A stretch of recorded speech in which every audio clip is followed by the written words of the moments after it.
سعودی وزیر افرادی قوت جو مکتبہ عمل کہلاتے ہیں احمد الراجی نے نجی سیکٹر کے 9 تجارتی شعبوں میں غیر ملکی ملازمین پر پابندی کا شیڈول جاری کر دیا ہے۔ وزارت افرادی قوت کے مطابق فیصلے پر عمل درآمد کے لیے ڈیڈ لائن 20 اگست 2020 مقرر کر دی گئی ہے۔ اس دوران وزارت کے حوالے سے کہا گیا ہے کہ مقررہ مہلت کے دوران منع کیے جانے والے شعبوں میں غیر ملکیوں کی جگہ سعودی کارکنوں کو لازمی رکھا جائے گا۔ سعودی حکومت اپنے شہریوں میں بے روزگاری کے خاتمے اور انہیں روزگار کے زیادہ سے زیادہ مواقع فراہم کرنے کے لیے سعودیزیشن کی مہم پر عمل پیرا ہے۔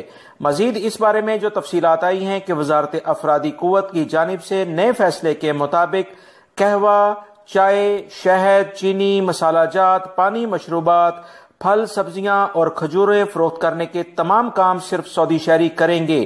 غیر ملکی ملازمین کو ان میں سے کسی کام کے لیے ملازم نہیں رکھا جائے گا۔ وزارت افرادی قوت نے واضح کیا ہے کہ غلہ جات، مختلف اشیاء کے بیج، پھولوں، پودوں اور زرعی اشیاء بھی آئندہ سعودی شہری ہی فروخت کیا کریں گے۔ اس کے علاوہ کتابیں، اسٹیشنری، طلبہ سے متعلق مختلف شعبوں کو بھی سعودیوں تک ہی محدود کر دیا جائے گا۔ تحائف، عصائشی اشیاء، دستی مصنوعات، کھلونے، گوشت، مچھلی، انڈے اور ڈیری مصنوعات، خوردنی تیل، صفائی میں استعمال ہونے والی اشیاء، پلاسٹک اور صفائی کی اشیاء فروخت کرنے والی دکانوں کو بھی صرف اور صرف سعودی شہریوں کے لیے مخصوص کیا جائے گا، یعنی ان پر 100% سعودیزیشن ہوگی۔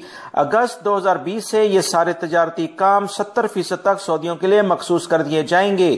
مزید وزیر افرادی قوت یعنی مکتبہ عمل کے جو وزیر ہیں انہوں نے کہا ہے کہ سعودیزیشن سے متعلق تمام معلومات ان کی ویب سائٹ پر موجود ہیں، وہاں سے وہ تمام معلومات تمام غیر ملکی اور سعودی شہری حاصل کر سکتے ہیں۔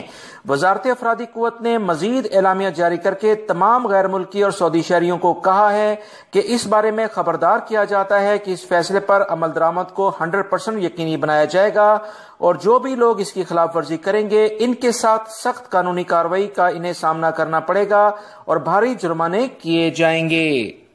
لہٰذا اگلے 4 سے 4.5 مہینوں میں بہت سارے غیر ملکی ان تمام شعبوں سے فارغ ہو جائیں گے، جس سے بہت سارے غیر ملکیوں میں بے روزگاری بڑھ جائے گی۔